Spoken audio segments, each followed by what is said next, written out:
Welcome to Two Humans Talking, the podcast that discusses how to actually be healthy in this modern, fast paced world. We are pulling back the curtains on what it takes and what we have learned. And today I am bringing to you Elona, and Elona has had her own journey. We were just chit chatting a little bit about how she has navigated taking care of herself while striving for a career without giving up on anything. So, Alana, I would love for you to introduce yourself to the listener and just share who are you, where are you from, what makes you you.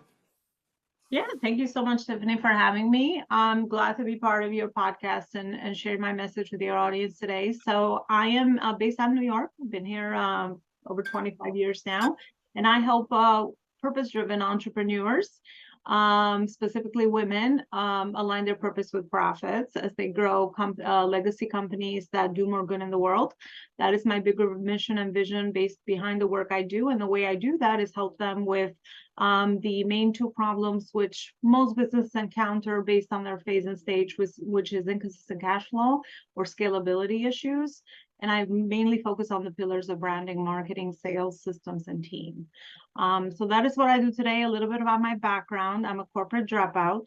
As my kids were small and I was growing my little family, I was climbing the corporate ladder. I happened to be in a company that was in growth mode, and I was very happy for many years until the company was acquired by another company, and that the culture turned very profit driven. So I've seen firsthand how that is such an important piece in the way that we get to grow our companies. And very early on, I said, okay, I'm just going to take what I have learned over the years. I was in pretty high leadership positions before I left them. And I'm just going to follow my purpose, follow my heart. I started hearing a lot of the inner voice coming to me, telling me that, I needed to look for something else. And that's actually my personal development journey started with a lot of my health habits and things that I had ignored, just being busy, climbing, being successful in my career and focused on, my little family that was always growing. So it seemed like there was never time for me. And I just had to ensure that everybody else was happy until I started feeling a lot of anxiety. Actually, that's how it showed up from body, but in my bodily ways, I guess, a lot of anxiety, a lot of fear, a lot of uncertainty. So I said, okay, I have to, and the inner voice started to kind of come up for me because I started listening to some podcasts, which is why I love podcasts, because that's where I started learning and feeding and planting seeds and feeding my mind, because I wasn't happy. So I needed to figure out like what else I needed to do. So that's how I started my personal development journey. That's how I started my entrepreneurship journey. And the rest is history. I've been doing this for over 5 years now. Oh, wonderful. I love that. And a lot of our listeners are not entrepreneurs. They work a typical 9 to 5. They're working 40 plus hours a week. They're in the hustle. And I love that you were sharing a little bit before, and hopefully, and maybe you can dive into this before we hit record. You're saying, like, I had to figure out what that balance looked like. Like, I'm a striver. I want to achieve. I don't want to just like throw up my hands and be like, I'm just done with corporate and I don't want to do anything anymore. Like, I still want to produce at a high level. And so, like, how did you reshape that? How did you go from that like burnout side of yourself to still hustling and striving and achieving at a high level? Like, how did you find your in between? Yeah.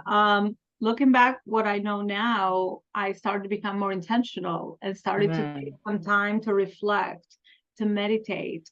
I started going to the gym more frequently. And of course, the beginning, was not as I guess I wasn't as disciplined as I am today, because just like any new habit, it was just hard. And still that, because the excuses, I'm like, I don't have time for any of that. So, I tested a few things, and then at the beginning I was only going like once a month or like once every 2 months. But then eventually, once I started to feel the ROI, I guess, of my time there, and I started to experiment with weights, and I love the feeling like of the power and the authority. I don't know what it is about lifting weights that I guess it It gave me makes you feel control. strong. Yes, It's I think energy. You're grounded. Your feet are, your stance is just taller. Like, there's just power in a stance when you're about to lift weights.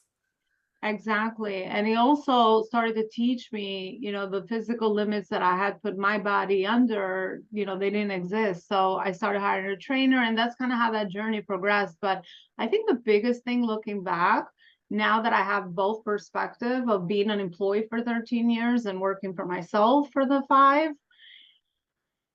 I just had to, I think, my outside circumstances drove me to it, which was the anxiety and, a lot of conflicts that started arising with my marriage and all of that. Because somehow life always, if you don't listen to the little whispers, it'll start to throw like other things towards you. And that made me stop. I started listening, finding mentors, finding information. Like, where should I begin? I know I'm not happy, but where should I begin? So those are the baby steps that I took at the very beginning. I started getting into the physical exercise part. I started meditating. Even that was challenging at the beginnings. I didn't even know how to do it or if I was doing it right. And, every day was not the same. I didn't have the consistency with anything. But just, baby steps towards something. And then I just love watching myself talk on the days that I didn't get to actually do these things that I said I was going to do to help me progress, in the health area. But just staying patient with myself. I started even journaling. I hired mentors. I aligned myself with mentors. I aligned myself with lots of information because a lot of stuff that I had was also mindset, old stories, That's limitations. usually how it goes, right? And there's a few things in there that you shared that I want to pause on because I think they're really important for women, especially to hear. If you heard it, Alana said, like, I started going to the gym and sometimes it was just once or twice a month. And so often we beat ourselves up because it's only once or twice a month. And in reality, that's you practicing that habit until it becomes more consistent. And I think that we don't talk about that enough. That those little, all those things that women, when they're in the suck, classify as failures are really just the stepping stones of you practicing that thing you're trying to develop into your routine. And we should celebrate those more. You know what I mean? Absolutely agree. It's well, I later, as I changed my mindset, realized it's always about that journey and the fact that I was even getting the courage to do something outside of my comfort zone, focus on those little small wins and celebrate those as I built on bigger wins and bigger discipline and consistency. So that's kind of looking back, that's the advice I would kind of give myself, I guess, at that version as well.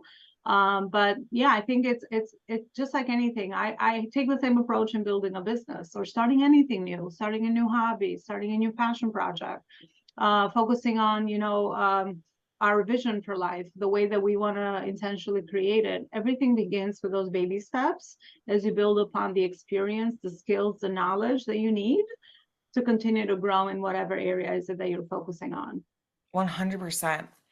And the other thing that I hear in this, and I can hear it because I've been through it myself in my careers around this, that I don't know that I would have picked up on a decade ago, is you are sharing about how, like, you were in, for lack of a better word, the rat race, and you were like having the anxiety and all of these things. And you had shared, like, was ignoring all of the signals that said something isn't right. And then you shared, like, I did X, Y, and Z to like unpack all that stuff and I found a different path. And I want to pause on that for a second because what Alana just shared with us is those are skills that she was lacking skills. There was something that she wasn't doing just right, whether it was listening, holding boundaries in the workplace, taking care of herself outside of work that led to that burnout where she was struggling and that anxiety came on. I don't know about you, but I ended up in the doctor's office thinking I was having a heart attack. And they're like, oh, no, no, no. That's what a panic attack from too much stress feels like. And the doctor looked at me, and for whatever reason, she had said it before, but it clicked different that day. And she said, if something doesn't change, you will be here in a heart attack with a heart attack next time. And for whatever reason, that time of like, something's got to change, Tiffany, it clicked into me that for me, it was not respecting the different spaces. I didn't have harmony between my health, my relationships, and the way I was earning money. It was all very lopsided.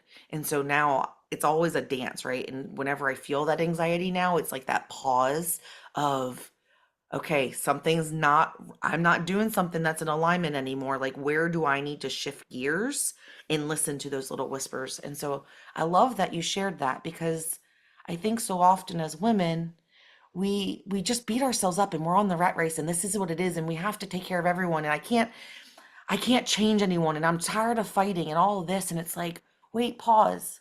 What skill do I need to learn Yeah. to take me the next step to undo something that I'm feeling really anxious about? Because skills will take you so far. Can I piggyback up something you said? Because that came up for me as you were sharing your personal experience as well. I think it's, thank God now we have so much great information. Not that obviously that wasn't information. I just was too busy with that story to even find some time for myself to kind of feed my mind and kind of take, sit back and figure out what is it that I want to do with my life, because that's all I've been doing for the last 13 years. And even for my family, that was the American dream I was supposed to achieve. So I started to really get praised very early for the achievement piece. So I'm like, okay, if I'm not achieving and I'm not on this rat race, then what am I worth? Like, I'm not going to be loved by the people that I cared about most. So I think it's just, I guess, a message is just sit back and watch those stories. And if you can, maybe on your own, then get somebody to support you with that, because the stories make up our lives, right? I mean, that story that we're telling ourselves, it's how we actually make a decision out of that or not make a Mhm. decision. Indecision is also making, an effective decision for yourself. But let's be more proactive. I don't think we have to have pain. Like you had pain and I had pain, anxiety, and like my marriage almost like going into crumbling into pieces. Thankfully, didn't. We're still very happily married because I turned it all around, and all I had to do is focus on me, which is crazy because from my mom and generations prior, when I always saw her self-sacrificing. So I'm like, oh my gosh, this is selfish. Like I have to go and feed myself and do all these things for myself. So much of that also had to shift so that I could take this time. And then, oh my gosh, look at what happened. The after, I guess, the transformation is like happy marriage, my better parent, more physically present, more mentally present, business, following my passion, doing all these things. But none of this would have happened in those states that I was in, where a lot of my mindset was around, how do I just get by, like the hustle thing, which How now do when I I get look by? back, I'm like, oh my gosh, it was so painful. Like, how, Well, but we're unconscious, right? I was unconscious. I didn't know there was anything better. yeah. So we just keep going through the same loops until like boom, life kicks you. I am revisiting my relationship with quote unquote hustle because when I did my transition out of when I decided that I needed to go start a business to heal our nation's relationship with food and exercise, and like it was time to do that, I was burnout and I was like, it was the hustle and this is all the things. And like I had this like really negative like relationship with the concept of hustling because it burnt me out. And the more space that have created between that time in my life and where I am now, it wasn't the hustle that burned me out because I like to achieve things, whether someone else recognizes it or not. I really like the act of achieving. It makes me feel good. It makes me feel accomplished. It makes me feel, I love working hard for something and it coming together. And there's nothing wrong with that. But the reason I had such a unhealthy relationship with the concept of hustle was because I was doing it in all the wrong ways. I was And also doing it for the wrong at reasons all also. well, I was sacrificing myself in it because I didn't know how to do both. And you can hustle really hard and have those seasons of hustle and still love yourself, but it comes from learning how to tune back in. And I don't know what your catalyst was, but for me, learning how to listen to my gut started with me putting all of the calories away, all the color coded containers, all the things with my food, and learning how to become an intuitive eater and listening to what my body actually was needing rather than what I was giving it because of a result I was looking for. And when I started listening to that and I could trust myself with food, all of a sudden I started paying attention to those little weird fuzzy feelings in my belly that would happen in interactions. And all of a sudden I'd be like, these are the signals I was missing the whole time. They were here the whole time. I didn't know what they meant. I thought it meant that I wasn't hacked out for it, that I was just complaining and that I just needed to push forward and stop being so dramatic. And it was like, no, that was my body's way of telling me that like the situations I was in weren't safe for me. And I like did it anyway. And so now it's like that pause of like, okay, what in this isn't right? address it, and then I can go hardcore at it. Because there isn't anything wrong with achieving if you enjoy doing it. No, absolutely. Achieving is all about growth, meaning going striving for something. We all need that because otherwise, if we don't have something that we're striving for, then we don't even go through the process of the growing pains to actually get there. So if your value is growth, then yes, you will always be stretching yourself for the next thing, wherever, whatever area is it that you're trying to improve, it doesn't matter. But I think back to what you were saying, I think the right reason, doing things for the right reason is what I also discovered through just a lot of mentorship and a lot of, I guess, awareness in this area is asking myself why did I want to achieve something? Because before I wanted to achieve because I didn't feel good enough. So I had to go address a lot of that so that now I always say I'm happily achieving, I am Yes, fulfilled. I love That's that. the next level of when you know deal with a lot of that achievement, because you could see, especially a lot of friends and people around me, and I've probably done it for the biggest part. I would just do all the work in the house and make sure that everybody's taken care of, because I just felt like if I didn't do it, then where is my worth? So there's a lot of that happening, and moms also take on a lot of that stuff because they have this inner stuff going on, or inner disc playing, and they're spoiling their kids as well, or their husbands, and they're like, I'm doing it all, and then of course they have no time for And anything then else. there's the But resentment they because get no their worth. one, then you Yeah. have the resentment because like no one is recognizing your efforts. And it's like, when I look back now, I can say, Tiffany, no one asked you to be a martyr. Mm. No one asked you to do that. Like you were doing all these things, but you never paused to see what the people around you actually needed from you to feel loved and supported and cared for. And by not letting people help you, you were creating distance in those relationships you were trying so hard to like grab onto because there was nowhere for them to show up.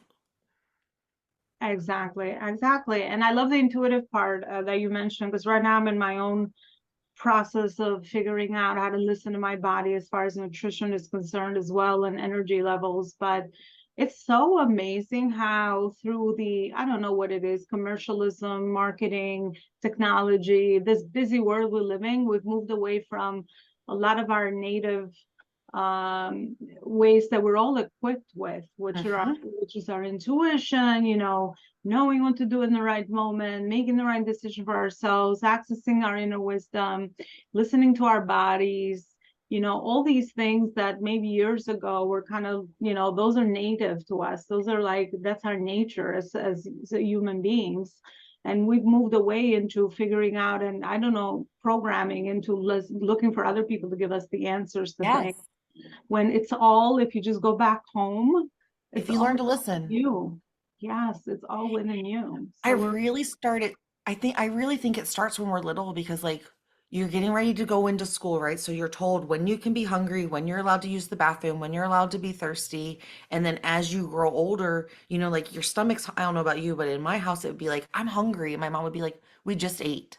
And I'd be like, but I'm hungry. So from a very young age, I was told that my body was wrong for the way it was feeling. And it was like, go drink some water, go have some almonds, go play. And like, while those things are sometimes really true, sometimes we're not hungry when we think we are. Sometimes we're just bored. But like the messaging I got when I was little was like, your body is wrong. This is what's normal, and you're not being normal. And so I learned at a very young age to tune out those things. And then, I have a dad who leaves. So then my feelings are hurt all the time because how could you leave me? And you might come back I haven't talked about this on the podcast. You'll come back around like one weekend every 4 months to be a dad. And I would tell my body it was not okay to be sad or upset because I only had this weekend I only had the next 2 days with him. Why spend that time? And so I was telling myself that my feelings were wrong and we shouldn't deal with them. We'll just ignore them and we're gonna make it okay. And so like I think all of that goes into that, us learning not to listen because of all those external forces when we're just trying to like cope and navigate and survive. And so we all just have to learn it. We have to learn. yes. And if there's a mom listening right now, if I could give you one thing from that story, if your kid says, I really don't like it, or I'm hungry, like, or I don't like, explore with them. like pay attention. Like maybe every time you eat chicken, their tummy hurts. Like pay attention to those things. They're not always being picky. Sometimes they really are hungry and they need you to help them learn what those feelings mean. And sometimes they are just bored, and redirecting them is the right thing for them. But help teach them that. Help teach them learn how to listen to those different cues. So, Yeah. Well, virtual hug for you. I love oh, that. thanks. Yeah, I think that's definitely a good point. And you just made me realize that I made that mistake the other day with my son, and he was like the same way. It's like I'm hungry, and I'm like, we just ate. So, oh my gosh, there's so much stuff that we could be doing subconsciously, not knowing that, it's teaching other people or even ourselves not to listen to our bodies, because that's Yeah. kind of what we've heard and we just transfer it over to someone else. Thank you for that. That was You're very, welcome. I'm yeah. glad that it resonated because as I was talking, I was like, oh, Tiffany, you're getting off track. Like you're making this about yourself. And I was just so I'm glad that resonated. I'm glad that landed and that I trusted my gut to share that story the when I felt it. The Mhm. other thing I think is really good in that conversation is even just asking, like, okay, well, what if you're hungry? What is it that your body needs right now? What does your body need right now? Because if it's like, can I have some gummy bears? Then it's like, well, how about we go play and we can have some maybe incorporate some gummy bears with dinner later when there's vegetables and stuff on the plate. Have the gummy bears be a part of the dinner so he feels like he's getting it. But if he's like, but you know what I mean? Like explore that with them and then help make good choices for them. Because if it's a bag of chips, oh, are you feeling low on energy? Is that why you wanted some chips? Okay, well, how about we get some chicken or a banana or something like that? I think that'll be much better for you to get your energy back up.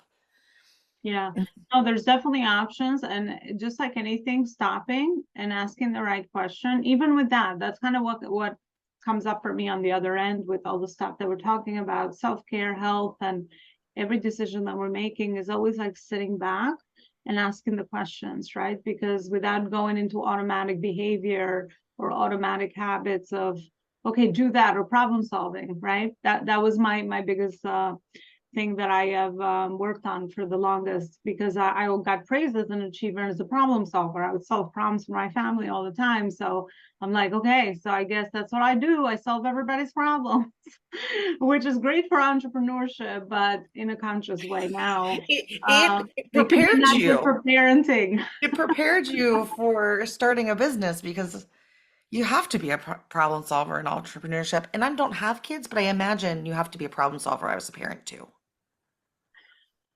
It's Like better all the time. to help them solve their own problems. That's kind of what I've been, you know, I guess focusing on with my parenting with my kids, because I don't want them to be, I think it's the leadership I've learned over the years, that it's about empowering others and helping them kind of come up with the right questions. But just like back to what we're talking about with the situation with, I'm hungry, and the food piece is like, how can you just hold that space and ask an intentional questions to the other person and have them figure out and explore for themselves what could be some of those solutions that might be available to them, rather than kind of just thinking for people, right? Because then dependent.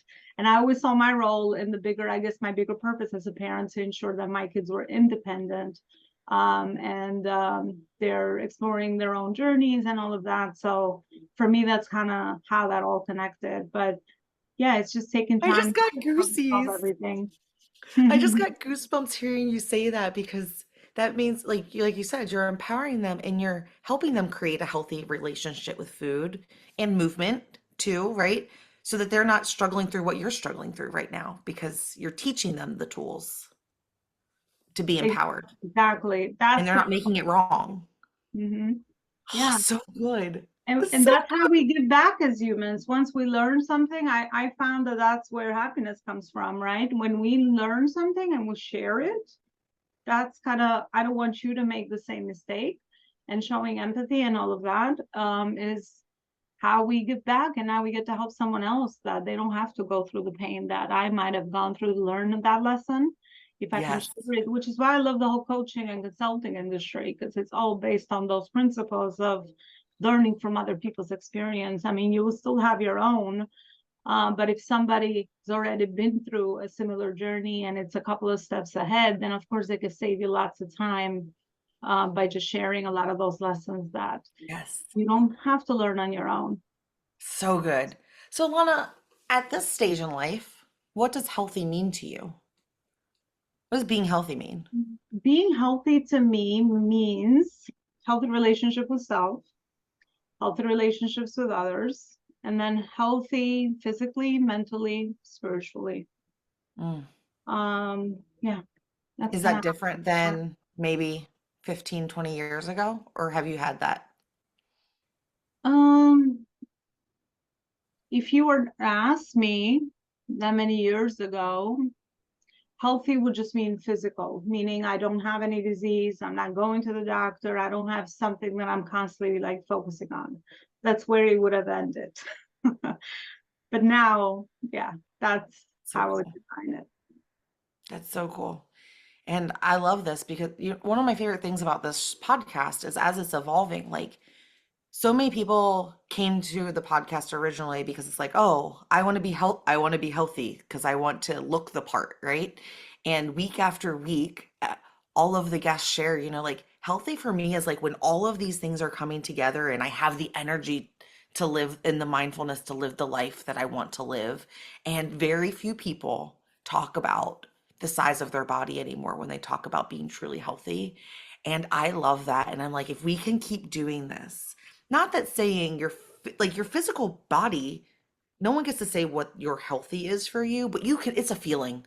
It is such a feeling. You know when you're okay and you know when you need to like tighten things up because tighten things up, like make better choices for yourself because your body's not doing what you need it to do. And I just hope that the more we talk about this, the better we set up the next generation for having a better relationship with their self and their physical and mental bodies. Like, I love that we're talking about this and I love that it keeps coming up on repeat because I thought I was the only one. Like, I'm a That's very healthy, solid size 12, and my body is very happy here. And for a really long time, I thought that my size 12 body was fat and obese and unworthy of all the things because I didn't get to fit in all the clothes. And I hid from that for a really long time. But for me to be, I could go be a size 8, but the what goes into that isn't healthy for me. It creates a very unhealthy relationship with being healthy.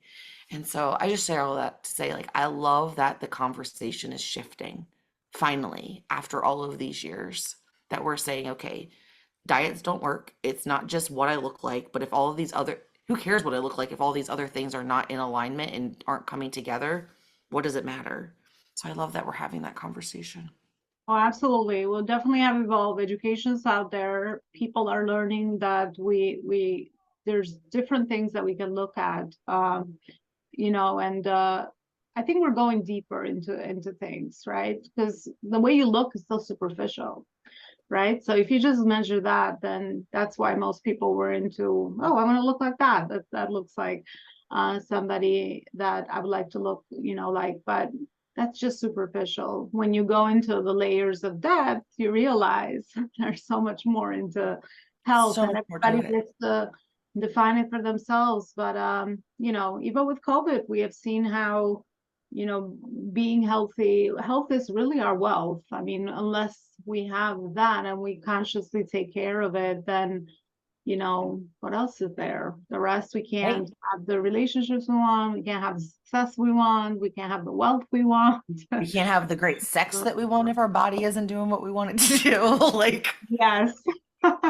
We cannot have that pleasure of life as well, right? So yes, it's all right?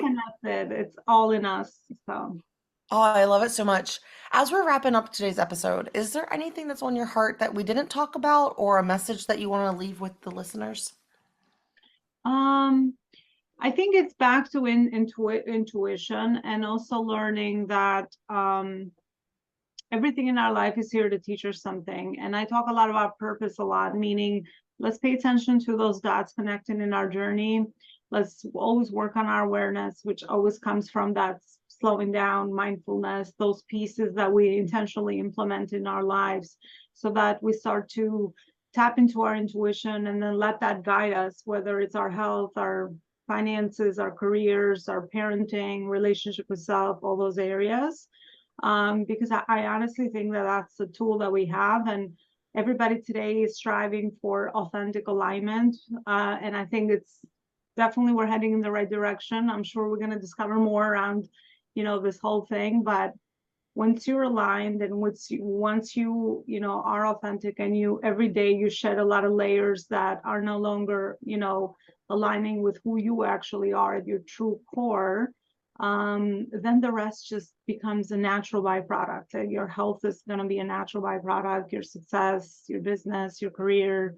So I think just pay attention to your dots, stay aware, always learn and grow, be patient with yourself, look at life as a journey, no comparisons, focus on the better version that you can be on whatever area for, for the next day, and just baby step yourself into new habits and new things that you're trying to implement as you're growing.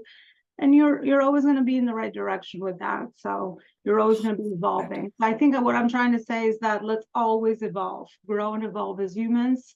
And then the more we get to do that, the more we get to contribute towards others and give back and share that with other people. And that's where the level of fulfillment always is, where we get to help others, we get to make a contribution, and we get to create impact. Oh, that was so beautifully said. Well, Alana, I am so grateful that you spent some time with us today. How would people connect with you outside of the show? I'm also very grateful for having this great conversation, Tiffany. They can connect with me. They can go to my website, elonaloparicoaching.com. It's almost like a hub, and they could find a lot of the great resources I have available for them for free. Maybe I think the most relatable resource that I built is the ebook, a free ebook where I put together 50 questions that are the most intentional, purpose-driven questions where people can realize their purpose. And then I always say, once you realize it, then the next step is to put it into good use for others. So that would probably be a great resource for them to go and check out on the website. I love that. Go grab that resource. Start asking some really great questions so that you can get curious and find what the right answers are for you. And with that, thank you, Alana. That was Two Humans Talking. We'll see you guys next time. Bye. Mhm.